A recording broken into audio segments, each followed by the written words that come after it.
Hey everybody, this is Meeples on the Ground, and this is SOCMOM and Friends, episode 15.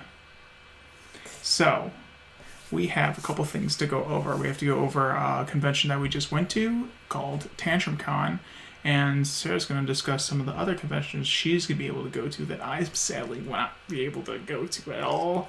And also we're going to talk about some games. The board games. Games that we've played recently, games that we've had in our collection that were so-so, and some that we've revisited that we actually really enjoy. But as entry hobbyists, we were like, this is so hard. Why have we done this to ourselves? But yeah, well, let's get into it. So let's start with Tantrum Con. This previous weekend, last week, we went down to Spartansburg, South Carolina to attend Tantrum Con.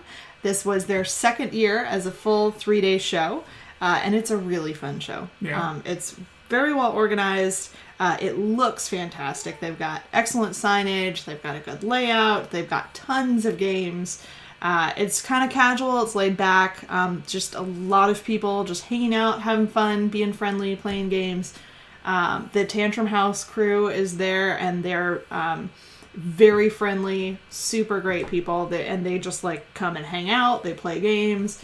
They're very, very present at the show, which is a lot of fun. Oh yeah, a few table flips, a few interviews through. I think it was it was a big social network that came by, and they did it last year, where they came and interviewed Will and a couple the other Tantrum House people, and it was just really cool for them to get that kind of break. Yeah, they've gotten news coverage from multiple channels, local channels. Yeah. They've been written about on several online articles, and I'm not exactly sure how they managed to get so much coverage, but I'm really happy for them because, like I said, it's a great show, and they definitely deserve it. They've put in a lot of hard work to make it so successful and so fun. So. Yeah, definitely. It's glad to see it grow because you guys definitely see it from last year. They I think added another day. I'm not 100% sure on that. I think they added a little bit of evening gaming, the evening before it started. And I talked to one of the Tantrum House guys, and they said that they got nervous because they're like, man, we don't know if people are actually going to show up. But then they told me over 130 people were lined up, ready to start playing games and get Tantrum Con rolling, which was awesome. So I was there running the South Carolina State Championships for Envoy. I've talked about this a little bit before on the show. Envoy hosts state, regional, and national championships for 9 different games from 9 different publishers. So I was down there hosting the South Carolina State Championships, and we have crowned 9 new South Carolina champs. So all those pictures are up on Double Exposure Envoy social media. And you can see those on Facebook and Twitter as well. Pictures of all the new South Carolina State champions. Awesome. And Nick was doing some coverage for the channel. Yeah, so the new channel that we had this year, Meeples on the Ground, where you're watching this video right now, I went there. Last year I went to help Sarah with the tournaments, and this year I went as, a kind of media coverage, talking to people at the convention, some of the winners of the championships, and even one tournament that wasn't directly involved with Sarah, that was like a Tross, so it was like a Viking game, which was really cool from Twice Live Games. But also I went to talk to exhibitors and even designers that were there that were showing off games, and there was a really cool I think it's called Holy, the Festival of Colors, from Flood, that's coming from Floodgate Games, and I was able to talk to the designer, actually interview him, and it was just really cool. Really enjoyed the time, and it was some great coverage, and I really enjoyed doing it, and can't wait until the next convention that I get to go to just, talk with people and just see how they're enjoying their time, and also all the designers, because it's just really cool how the designers work, and how from, the beginning to, oh my gosh, it's about to get published, and where it comes from. So while we were there, one of the kind of neat things about that one is that every single participant, every person who attends, gets at least one game. You walk away with at least one brand new game. So we added Guardian's Call to our collection. That was the game that we took home with us. We haven't had a chance to play it yet, but it has good ratings on BGG, so I'm looking forward to kind of giving it a try. Oh yeah, excited to see how it plays out. We added a few other games to the collection, but we'll talk about those in a bit. So that was Tantrum Con. I have 2 upcoming sort of appearances that I'll be making. One is at Dreamation, which is a convention in New Jersey, Morristown, New Jersey. So I will be attending Dreamation to host the New Jersey State Championships for Double Exposure. So I will be there. I believe that is in a week and a half. Yes. A week and a half-ish. So I would love to see you there. And then just after that, I'll be at the New York Toy Fair running demos for a game that I believe is called Spicy Dice. I don't know a lot about it. The designer is going to be sending me a copy in the mail so I can learn it before I go and represent him at the New York Toy Fair. But that should be really cool. I've never gotten to go to the New York Toy Fair, so I'm looking forward to seeing what that's all about and getting to demo there. And then next month, in March, I'm going to be at Tennessee Game Days running the Tennessee State Championships. And that is a return to that show for me. I was there in 2019 running the Tennessee State Championships at that same show as well. And I really like that one. It's one that I almost wish that I could kind of just go to as an attendee instead of the person hosting the championships, because it just seems like it's a really fun convention to attend. One of the things that I remember from last year was that they had these board game tours, I think they were called. And it was basically like a series of games that you would go from like one game to the next, but they were themed in some way. And that just seemed like it was kind of a cool, fun little way to get to experience, several games back to back, but that were all tied in together somehow, if it was like thematically or mechanically or that kind of thing. So that was kind of cool, and I'm looking forward to going back to that show because I really did like that one last year. And then I will also be at Gamma right after Tennessee Game Days. Again, I've never been to Gamma, so I'm looking forward to that. I have done some trade shows before, but I haven't had the chance to go to Gamma, so my company's flying me out to Las Vegas, Reno, where Gamma is going to be this year, and I'll be doing some demonstrations at Gamma as well, so that should be cool. Awesome. So let's talk about some games we've played recently. Let's actually talk about a couple more we've added to the collection. Oh. So we added Guardian's Call, like I said, that was our free takeaway from Tantrum Con. Yep. We also added 7 and 7, yep, which you got a copy of from yes. Tantrum Con, right? Yep. This is actually a copy from Times Infinity Games. Yes, hand over that bad boy. So this is a game where you are trying to get 7 virtues or 7 sins. If you're playing 3 to 4 players in a 2-player variant, you are going to try to get 7 virtues and 7 sins. And it's a set collection game with, again, some cards with varying abilities, and you're trying to do a little bit of take that, a lot of take that actually, just to try to mess up your opponent. But it doesn't feel like it's that like overly mean take that. It felt like it was like sorry, but this is kind of like what I have to do. Oh yeah. You know? And then there's also ways to actually counter those. Like, well, actually it was the winning thing for you in our game. I was like, I'm going to win. This is had awesome. 7 of one type of card and 6 of another. And Nick played a card that was it gonna give you the win? I don't think it was gonna give me the win. It was actually gonna prevent you to like be like, okay, I'm going to turn one of your virtues into a sin. That's right, it's going to be awesome. But then I had a counter card, which let me counter out of turn. And by playing that card out of turn, not only did I stop him from doing what he wanted to do, but I also played the last card that I needed to win. And so then I won. So that was pretty cool. Yeah. To be honest, I wasn't really sure if I was going to like this one or not. The theme is sort of like a good versus evil type theme, and I wasn't really sure that I was going to like that very much. But it wasn't heavy-handed at all. It was very light. The artwork was very cute. Yeah, it's very light. It wasn't anything like, heavy or realistic or like beating you over the head with it or anything like that. There wasn't any kind of like, flavor text. I was like, okay, I wish that wasn't in there, or it's kind of like, a heavy topic to stick into a game. Yeah, I was glad that was not the case. And then I felt like at the beginning of the game, I felt like maybe it was going to be kind of a sort of a slog, or was just sort of like trying to get through to the end. But the cards that are in the game, a lot of them are like multi-use cards, so you can either use it one way or another. And the decisions that presented were interesting enough to where it kept me engaged the entire time, and it didn't feel like it was just like some big uphill battle that was just boring until like one player won out over the other. Yeah. So I actually thought it was pretty fun. It was pretty light, pretty simple, pretty light, but it was kind of cool. It was very easy to teach. Yeah. Because I taught it. All right. We also added to our collection King Domino Duel. And we added this one using some of our very precious store credit. It's the only game we've bought, air quotes, so far. Except my Dragon Strike. Hey.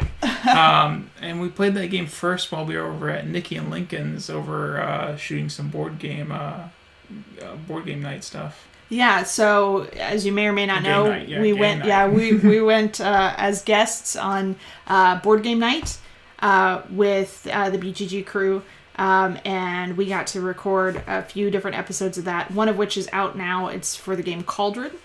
We had a blast doing that, and while we were there, we played King Domino Duel. Yeah, we saw him, we're like, hey, Lincoln, can we play this? He's like, yes. Yeah, they're all working, we're over here rolling dice, writing down stuff. Lincoln and Nikki were getting some work done, and Nick and I were just kind of hanging out at the house, and we said, hey, we'd like to try this. I said, yeah, go right ahead. So we played, and it was actually, I enjoyed it a lot. I don't really like a lot of roll and writes. Yeah. I'm pretty particular about the roll and writes that I like, but I enjoyed this one, and I had asked my boss to order it in for me some time ago, so it finally came in, and we spent some of that store credit on it. But I think it was a good call. Yeah, it was. Okay, good. So I think that is all of the ones we've added to the collection since the last time we recorded. We also bought this new playmat. Yeah. Hasn't been trimmed yet, but... Yeah, it needs to be trimmed. So we bought it from... It was a deal. Yeah, we bought it from the same place that we got the table, and they were running a deal where they had... Tables. Yeah, boardgametables.com. Yeah. They had a deal where they were selling this double-sided playmat material, like, just by the square foot, essentially. And it was a pretty decent price for what we thought we would get. 27, I don't remember. $30. It was like less than $30 for a length that would fit our table. And it was kind of a shot in the dark type thing, because they said, it's unfinished. We have to cut the edges to size, and these edges here are very rough cut, so they're not clean cuts at all. So we have to clean it up a little bit. But I think for the price, getting a playmat that covers the table, that has the soft neoprene. Yeah, we've looked up finished playmats or like mats for the table, and they were like twice as much or more. Yeah, they were twice as much or more. I'm not super 100% satisfied with this. It is double-sided, but there's a stain on the blue side, and I'm not entirely sure I'm going to be able to get it out. But the red side's pretty nice. And then, like I said, we are going to have to cut the excess material off of this end, and then I'm going to try to cut these edges a little straighter so we get a clean line and it'll lay down nice and flat in the table. Or at least if we can shove most of it under the table. The table has a little gap, so you can put the mat in there and have it hide some of the the straight lines. I do think it was nice to get, though, because before we got the neoprene one, it came with a felt one, which is perfectly fine. It's absolutely fine. But the neoprene one has a little bit of bounce to it, so it's easier to pick things up off the neoprene. We actually noticed that during King Domino Duel, that every time we rolled the dice, the dice just bounce across the thing, which is it was so lively, Yeah.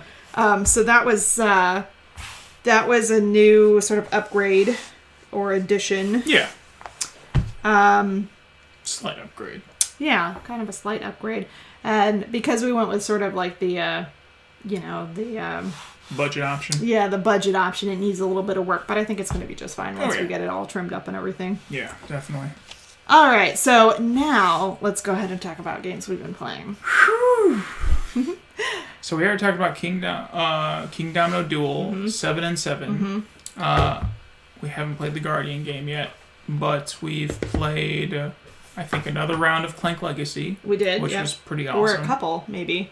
Yeah, one or two. So something came up in the most recent game that we played. No spoilers. I know, no spoilers. But I was excited because we're getting close to the end. And I was getting kind of like, oh, the end is coming. And then something happened that is going to kind of extend things for us just a little bit, Spoiler. I think. No, it's not a spoiler. It's going to extend things for us just a little bit, and I'm excited to have more time to play the game. More time. Stop slipping away. Legacy. Do I need to throw This is the only Legacy game we've progressed through this quickly. Well, I think some other Legacy games were a lot longer, and it was kind of like, yeah, it is only what? It's a 10 game campaign, right? 10 game campaign. It's a 10 game campaign. The other Legacy games we played have been anywhere from like 12 to 25 games. We actually played probably 30 games of Seafall. And we were like, I want to be done. The game is good. It's not, though. Yeah. The game was interesting. Yes. And it was one of the first Legacies. So previously we had played Pandemic Legacy Season 1, and the next we tried Charterstone with just the two of us, but we gave up on that. Yeah. We just weren't having a good time with it. Yeah, it wasn't our game. And then we did Seafall. So it was our technically our third Legacy game. And we did go all the way through the game. I know a lot of people quit their Seafall campaigns, and I totally don't blame you for it.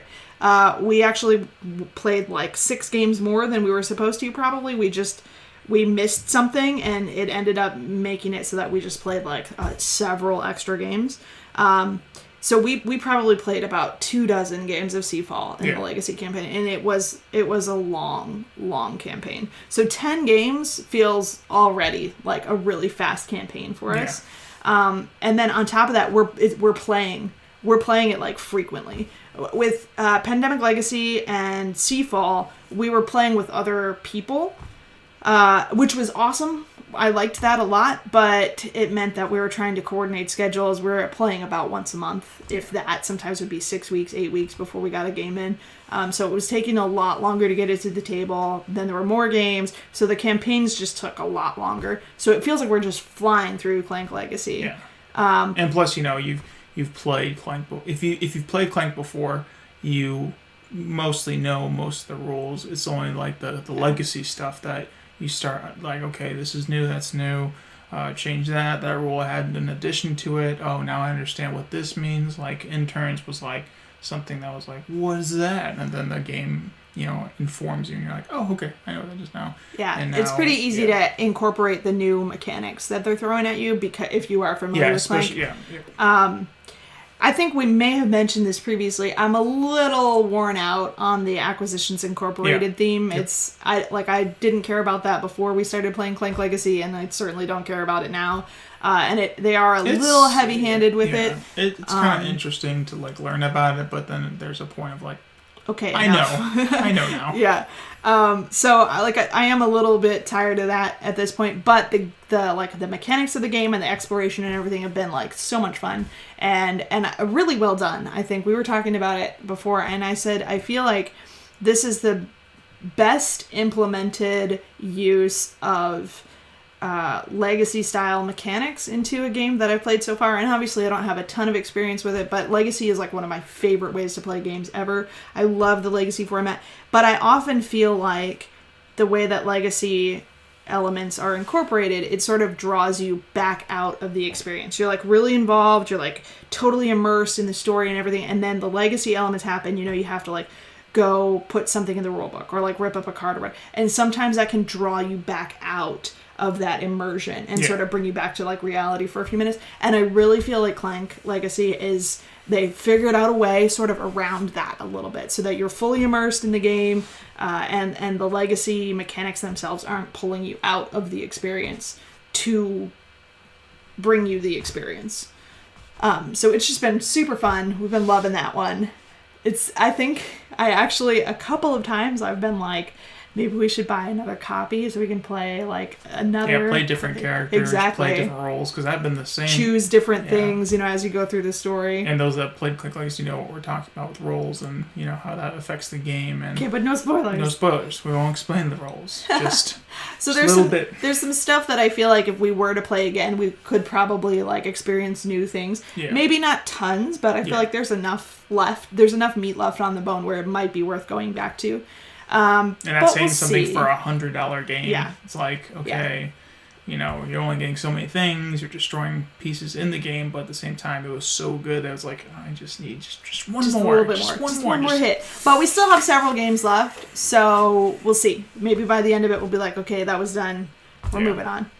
But that one's been really fun. We've been playing that one a lot lately. Mm-hmm. We've played a couple of games that have been in our collection for a while, and we either haven't played or it's been a very long time since we played. Yeah. Including Ticket to Ride, Rails and Sails. We have never actually done a full playthrough of this until earlier this week. Yep. And we did. I liked it, but I think because I'm used to Ticket to Ride taking about 45 to 60 minutes... and then you got Ticket to Ride New York, which takes like 20 minutes, and gives me exactly the same experience. It does. It's just, you're able to show somebody that doesn't have a lot of time or a lot of patience with something. It's like, oh, here is Ticket to Ride New York. This is going to get you your fix, or at least start your fix. So when you can play Ticket to Ride in 20 minutes, or if you're playing like the full expanded game in like 45 or 60 minutes, this was like an hour and a half probably. Yeah. And it did feel long. I don't know that I want to say that it overstayed its welcome, but it definitely felt long. It just felt long because, you had not only trains, but you had There's ships. Also, ships in this one. And you also had ports. You only have 3 ports, but still at a point you were trying to get them out was really not annoying but frustrating. You were just like, okay, I just gotta get the right card. I'm just gonna keep drawing. And while there was a lot of like that unnecessary card draw where you just had to spend turn after turn after turn drawing. And cards. sometimes that actually worked out for me because later I'd be like, oh man, I need this, and I'd look, oh well, I drew all these cards. Yeah. What could I be using? And it was good. I enjoyed it, but it is long. It is kind of a heavier Ticket to Ride. And it incorporates, like you were saying, it incorporates more mechanics than this is more typical Ticket to Ride. Yeah, more for the seasoned gamer that wants maybe more of their Ticket to Ride experience than. Which I would say is probably me. But also because at this point I'm used to being able to get the Ticket to Ride experience in 20 minutes, it was a little bit like, okay, I'm having fun with this. But I'm also kind of getting done with it. Yeah.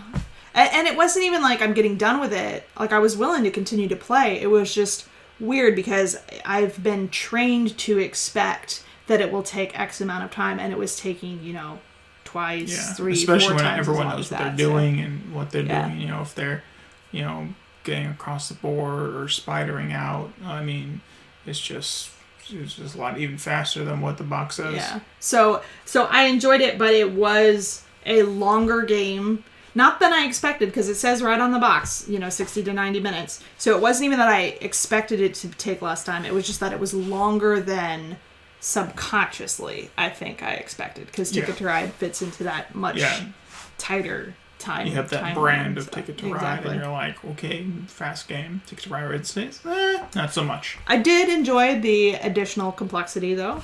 Yeah, that was good. I thought that was nice. I mean, it was nice when I finally got to put that port out and how much points that could be. Also adding like a little more strategy to it. Hey, if you get place tickets that involve a same place, a same location, you'll get more points for that port, which was like sometimes it was like 10 more points each time that ticket involved wherever the port was. And I actually maxed out on one port, which was really nice. We also have been playing. We played a game of Big Dig, which is a flip and fill / roll and write thing. It's a. It was really.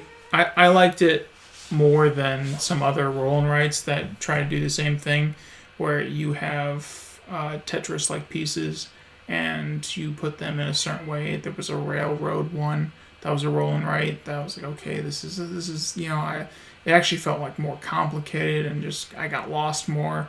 This Big one's Dig was super just like simple. super simple. I think super the box fast, time is 10 minutes, maybe. A lot of replayability. Let's see. Yeah, it says 10 minutes on the box, and that's probably and that's what accurate. it felt like. Yeah, I mean, it's a really tight game too. I showed this one off at BGG Con last year, and it was consistently a tight game.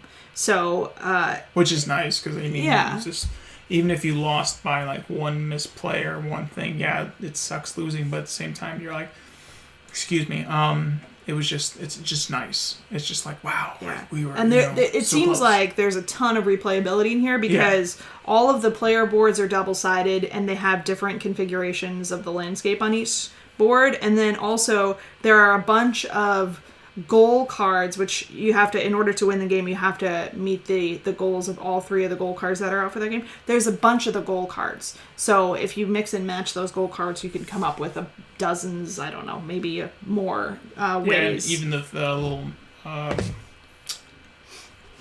not player aids, it's where you play on, where you start crossing things out. Those little boards that you receive, they're double-sided, so that you can even get, just nothing. Okay. Yeah. Well, all right, it's been mentioned. Have we mentioned...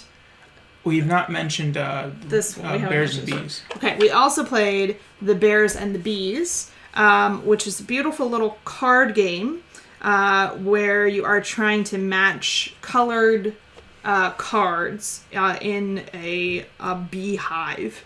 And it was a challenging little spatial puzzle. Yeah. That was pretty interesting, pretty quick to understand, pretty quick to play. It's one of those ones where like you can play a round or like several. And we played the full basic game, which would have been 3 rounds. We only played 2 because I won both rounds. Yeah, so after 2 rounds, there was no way for him to win. So we played 2 rounds, and then. But I really like the aesthetics of the game. Yeah, it's really lovely game. There are octagonal. Yes. Octagonal cards. Octagonal. Is it hexagons? Hexagons. It's a shaped card. Thanks, education. It's a shaped card that's either a hexagon or an octagon. Hexagon having 6 sides and an octagon having 8. I don't remember which one is in there. I think it's 6. Yes, it is 6. Yep. So hexagonal cards that have different colors on each side, and you're trying to match up as many of the colors as you can when you place your card into the growing beehive. And there are cards with like special abilities and stuff like that.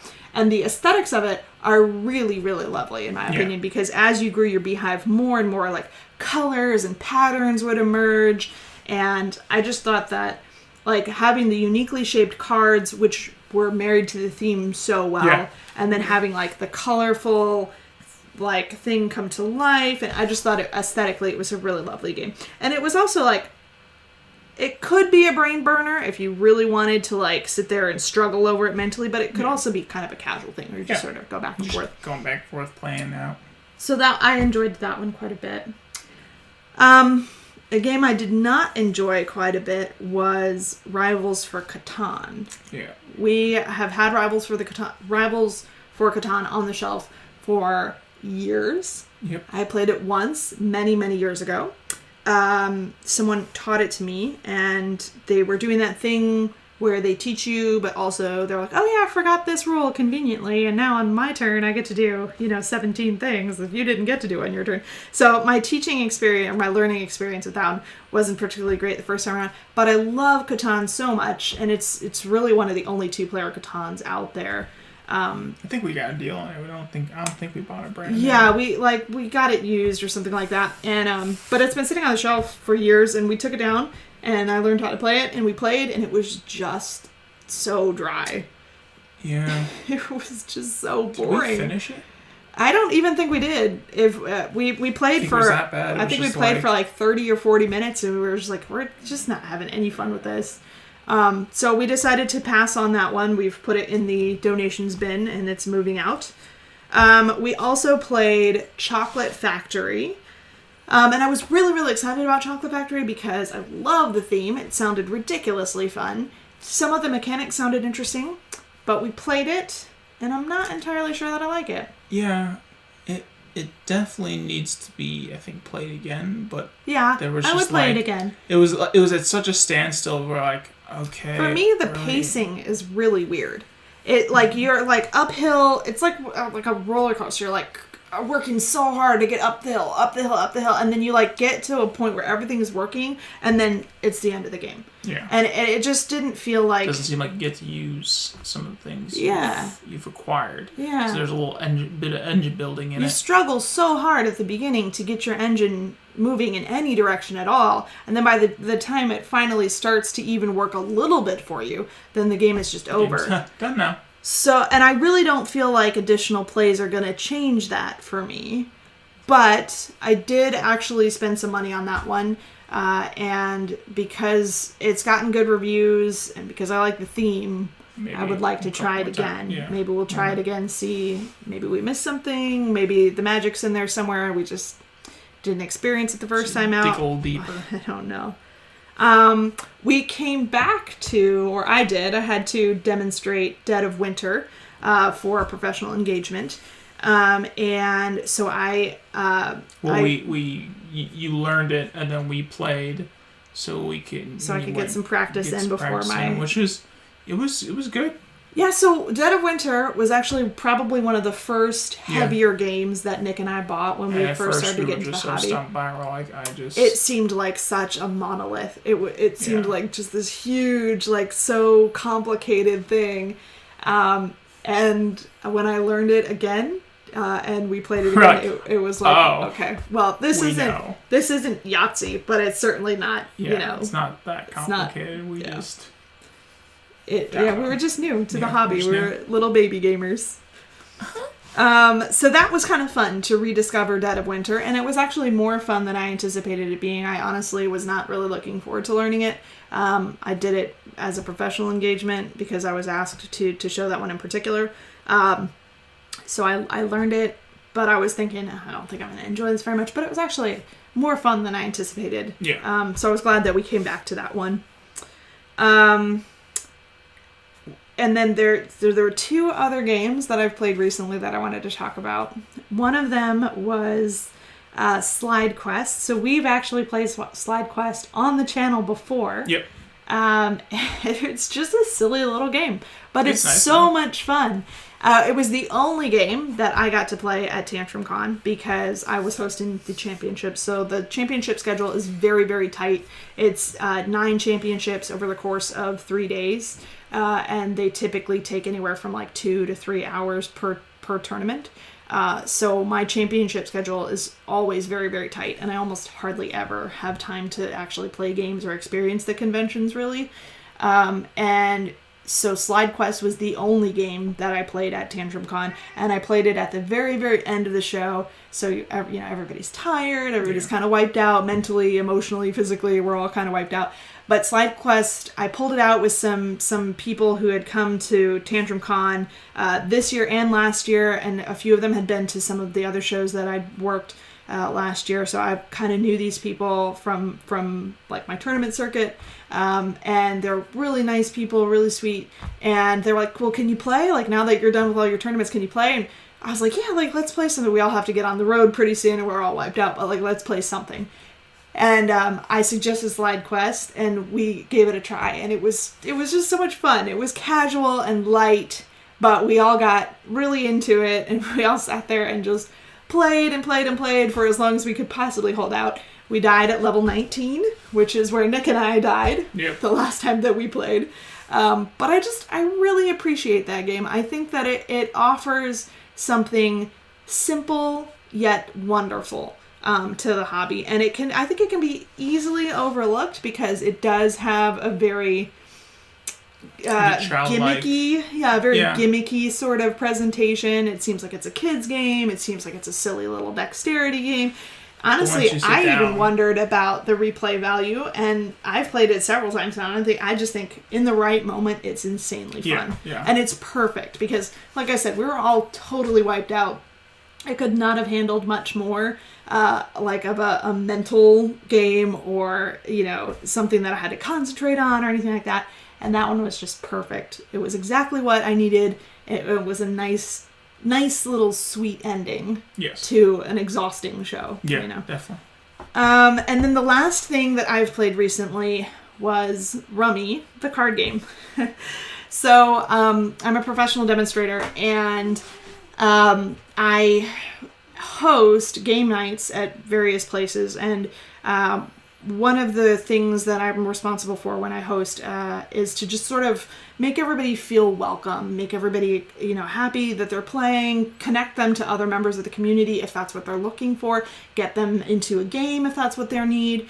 And so I had some players, some sort of new-ish players. They've come to this shop several times, but they haven't totally integrated into the community yet. They're friendly, but they sort of stick to themselves a little bit. And they asked me if I could sit down and play a game with them. And I said it was near the end of the night and I didn't have anything else going on that I absolutely had to take care of. So I said, yeah, I can sit down and play for a little while. And they suggested that we play Rummy, the card game. Rummy is something that I played with my mother when I was, a young person, a child and a teenager and stuff like that. My mom and I used to play Rummy while she was making dinner, that kind of thing. And I remember being fond of it then. I just haven't played in 2 decades probably. And so we sat down and they sort of refreshed me on the rules a little bit and we played. And it was such a casual experience. It was not, it was not anything like this. But it was fun and it was a good bridge builder for me to reach out to players who might not necessarily be comfortable with something like this, but who are comfortable with Rummy. Yeah. And it was really neat. It was a neat experience for me to have been in the industry for years and years and years, playing all of these hobby games, to just sort of kind of go back and play something a little more, kind of more of a classic. Exactly. It was really fun. It was and I lost. Yep. Yeah. Fell down some stairs of Rummy cards, and the whoop machine happened. So yeah, that was fun. Plus, the other day after that experience, I brought it back home, and I was like, "Hey, we should play Rummy," and taught Nick how to play, and we busted out some playing cards. It was a refresher. I sort of knew. We busted out some playing cards that I'd been given for Christmas. Yeah, and that's nice too because the cards were Snoopy as the Red Baron. Yeah, and I love Snoopy and Woodstock. And just the different types of playing cards that are just coming out these days are just like it's just. And we hardly ever have an occasion to use playing cards, so it was fun to just using them for your tournaments. Yeah, it was fun to just break out the playing cards and just kind of play a light casual game. Yeah. Okay, well I think that's everything I have. Yeah. So this has been SOCMOM and Friends. Again, this is on a channel called Meeples on the Ground. We're going to continue just bringing you board game content, our podcasts, pod/videocast. And we hope you all have enjoyed this episode. And until next time, keep playing games and stay awesome. Bye. Bye-bye.